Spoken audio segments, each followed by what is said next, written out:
रखने वाले, भगवान का भय रखने वाले ऐसे हमारे प्रधानमंत्री हैं। बेटियों और महिलाओं का जो है मान करने वाले। एक तरफ आपकी कांग्रेस है जो कहती है कि भाई मंडी की महिलाओं के क्या भाव है, इस तरह की बातें आपकी कांग्रेस करती है। और एक तरफ हमारे प्रधानमंत्री है, महिलाओं के लिए इज्जत घर बना के दिए, 4 करोड़ मकान सौंपे तो 75% जो है महिलाओं के नाम किए। हमारी गर्भवती बेटियों के लिए भी पोषण के लिए भी 6-6 हजार रुपए दिए, किसानों को 6-6 हजार रुपए दिए। हमारे प्रधानमंत्री हेलो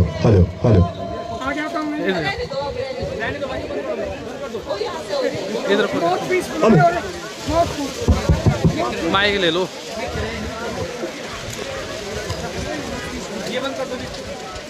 हेलो, हमारे जो प्रधानमंत्री है उन्होंने हमारी बेटियों को, हमारी बहनों को विधानसभा और लोकसभा में जो है वो 33% आरक्षण दिया, और जिसका जब परचम है वो लहराएगा तो आप देखेंगे विधानसभा में 68 सीटों में से जो है 22 सीटों पर हमारी बहन और बेटियां और माताएं खड़ी होंगी। आज कोई इटालियन और फ्रेंच नहीं, हमारी जो द्रौपदी मुर्मू जी जैसी हमारी एक आदिवासी बहन, एक आदिवासी माता जब इस लोकतंत्र की सबसे बड़ी पदवी पर बैठती हैं, राष्ट्रपति बनती हैं, तो सब माताओं का, सब बहनाओं का जो है वो गौरव बढ़ता है, उनका मान बढ़ता है। तो ऐसे हमारे प्रधानमंत्री हैं जिनको गुणों का अगर हम बखान करने लगे तो सुबह हो जाए, निश्चय ही उनका इतना पवित्र चरित्र है, उनके चरित्र पे कोई दाग नहीं है। और एक तरफ इंडी घोटाला है। आज ममता जी ने भी कह दिया है कि मैं इस घोटाले में और ज्यादा हिस्सा नहीं ले सकती। ऐसे ही जाने कितने घोटाले, 2G स्कैम, 3G स्कैम, चारा घोटाला, गोबर घोटाला, 2.5 लाख करोड़ का घोटाला, 1.5 लाख करोड़ का घोटाला, कितने घोटाले मिलके जो है ये इंडी गठबंधन की जो है वो सरकार बनी है। तो भाई हम क्यों ना हो मोदी जी के फैन। एक तरफ तो एक ऐसे युग पुरुष हैं जिन्होंने जो है भारत का उद्धार किया है। हमारी जब इतनी बड़ी महामारी जब आई, पूरे विश्व पे इतना बड़ा संकट आया, 80 करोड़ जैसे हम जैसे गरीब लोगों को उन्होंने मुफ्त का अनाज दिया और अब तक वो दे रहे हैं। आयुष्मान में हमारे जितने भी बुजुर्ग हैं, एक वक्त था जब रोग और ये सब होता था तो जमीन बेचते थे, गहने बेचते थे, और मजदूर भाई मजदूर बहनें अक्सर सोचती थी हमें कोई पेंशन नहीं, और पेंशन का पैसा किस लिए चाहिए होता है, इलाज के लिए चाहिए होता है, बुढ़ापे में बुरे वक्त के लिए चाहिए होता है। वो हमारी दिक्कत भी थी जो है वो मोदी जी ने जो है खत्म कर दी। आयुष्मान योजना से विश्व का सबसे बड़ा स्वास्थ्य बीमा, अब तक उसके लाभार्थी 50 करोड़ अकाउंट के थ्रू जो हैं उनके लाभार्थी हैं। 25 करोड़ लोगों को जो है वो गरीबी रेखा से बाहर लेके आए हैं। और एक तरफ इनकी चंपुओं की और पंपुओं की जो है वो एक गैंग है। कोई कहता है मैं चांद पर आलू उगाऊंगा, कोई कहता है सियापति हनुमान चंद्र की जय। इस तरह की बहकी बातें करते हैं ये। तो दोस्तों, जो देश है वो देश हम किसी गंभीर इंसान के हाथ में देंगे, ऐसे कोई कार्टून नेटवर्क के हाथों में थोड़ी दे देंगे हम देश, जो कभी कुछ कहते हैं कभी कुछ कहते हैं। ये देश जो है ये एक महान सभ्यता है। इसका सिर्फ विकास ही नहीं, हम विरासत भी देखेंगे जो इस देश का जो है परचम पूरे विश्व में लहराया जाए। और आज जब G20 को पूरी सफलता पूर्व जो है ये देश जो है नेतृत्व करता है, तो आज मोदी जी सब विश्व के नेताओं के साथ खड़े हो जाएं तो 78% जो परसेंटेज आती है वो मोदी जी को विश्व में नंबर 1 लोकप्रिय और योग्यता के आधार पर नंबर 1 नेता कहा जाता है। ये हमारे भारत जैसे एक गरीब देश के लिए कोई छोटी बात नहीं है।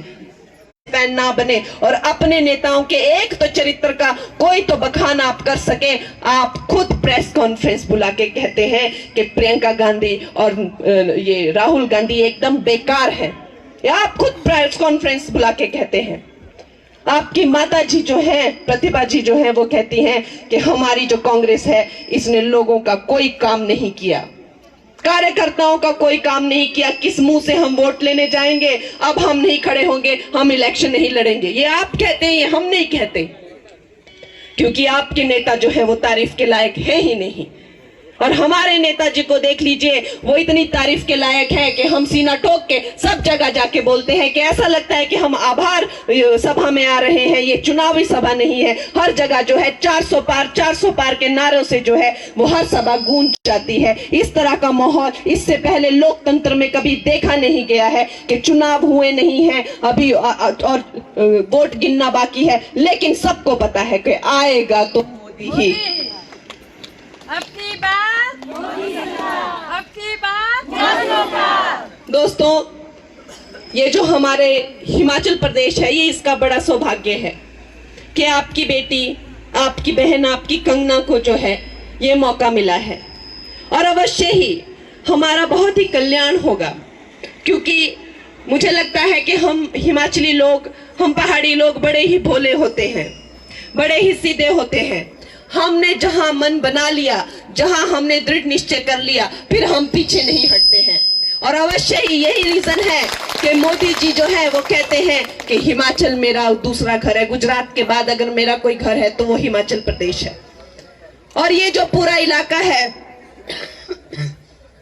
यहाँ का, इसमें हमें विकास जो है, चाहे वो झलोरी पास का जो टनल हो, या 305 जो राष्ट्रीय मार्ग हो, या जितने भी हमारे पर्यटन की दृष्टि से जो रोड हो या मंदिर हो या पर्यटक स्थल हो, उनका सौंदर्यकरण हो, वो सब हम लोग लोकी भाई के साथ मिलकर वो सब चीजों पर हम काम करेंगे। और अवश्य ही हम जनता की जो है वो, जनता को जो सेंटर से आता है, जो मिलता है, वो कांग्रेस की सरकार की तरह अपने ही आपस में बांटकर गटक जाने की तो आपको पता है कि भारतीय जनता पार्टी की ऐसी कोई नीति नहीं है।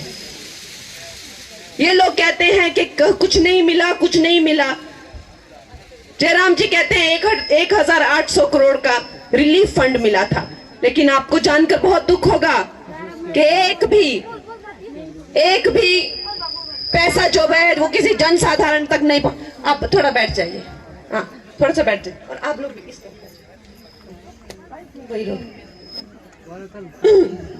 पानी चाहिए ना, मैं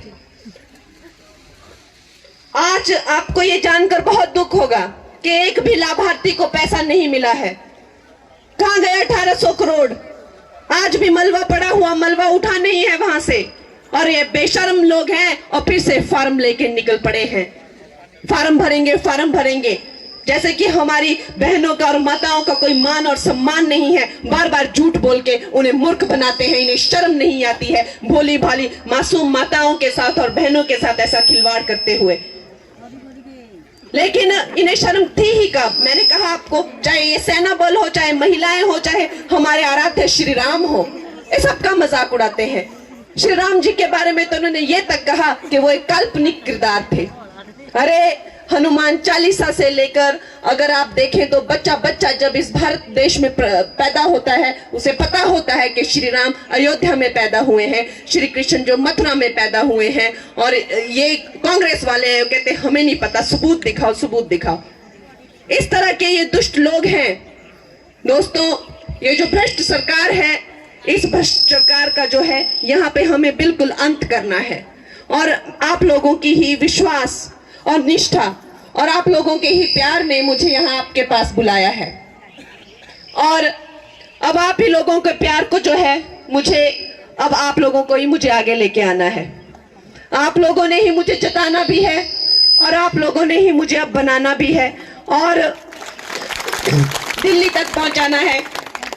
लोकसभा में जो है मुझे आप बिठाएंगे। इन लोगों के परिवार से जो है 8 बार सांसद जा चुका है, आप जानते हैं 8 बार। बहुत होता है 8 बार। कभी सुनिए आपने लोकसभा में इनकी कोई आवाज? कभी सुना आपने कि हमारे हिमाचल के लिए लड़े हो, कुछ बोले हो? लोकसभा में कितनी सारी देखे हैं कि बोलते हैं लोग, बात करते हैं, कभी सुना नहीं। 6 बार चीफ मिनिस्टर, कितनी बार तो इनकी माता रह चुकी है एमपी, खुद 2 बार विधायक, अब भी मिनिस्टर हैं। अब इन लोगों ने ये कुर्सी से चिपक ही जाना है क्या? एक ही परिवार चिपक जाएगा क्या? और क्या किसी को मौका ही नहीं मिलेगा क्या? भाई हद होती है, पावर लस्ट की भी हद होती है। 8 बार एमपी होना, 8 बार। लेकिन अब कहते हैं कि अब देख, जैसे हमारे लोकी भाई जी हैं, एक मजदूर के बेटे हैं, तो क्या ऐसे और कोई बच्चे किसी और परिवार के क्या नहीं आएंगे क्या? इन्होंने ही चिपके रहना है क्या? शर्म आनी चाहिए इनको। कम से कम माँ बेटे में से एक को बोलना चाहिए कि अगर चल तू राजनीति में है तो मैं रहने देती हूँ, या मैं हूं तो तू कोई बिजनेस कर ले। नहीं, दोनों जो है पावर लस्ट से जो है ग्रस्त है बुरी तरह से। और किस किस तरह के तिकड़म खेल रहे हैं वो आप लोगों ने देखा। कभी इस्तीफा दे देते हैं, कभी रोने लग जाते हैं, और फिर कभी आके सुखू जी की गोद में खेलने लग जाते हैं। ड्रामेबाजी। और खुद कहते हैं कि हमारा विजन है, हमारा विजन है। उसके पास विजन नहीं है। तो भाई 8 बार तुम लोगों को एमपी बने तो क्यों नहीं वो विजन लगाया? 8 बार में नहीं, 50 साल में नहीं लगा तो अब कैसे लगेगा वो विजन? ये भी तो सोचने वाली बात है। आप देखिए, मुझे 5 साल का मौका दीजिए और देखिए मुझे मैं क्या करती हूँ और ये परिवार ने क्या किया पिछले 50 साल में, आप वो भी देखिए। कुछ ज्यादा ही अच्छे लगाए मुझे काफी उम्मीद है थे जो बड़ी अच्छी लीड लगने करने भी ये चर्चा होगी कि भाई यहाँ से इतनी अच्छी लीड लगी। और मुझे कोई भी अपना काम, कोई भी अपनी सेवा बताने में आपने झिझकना नहीं है।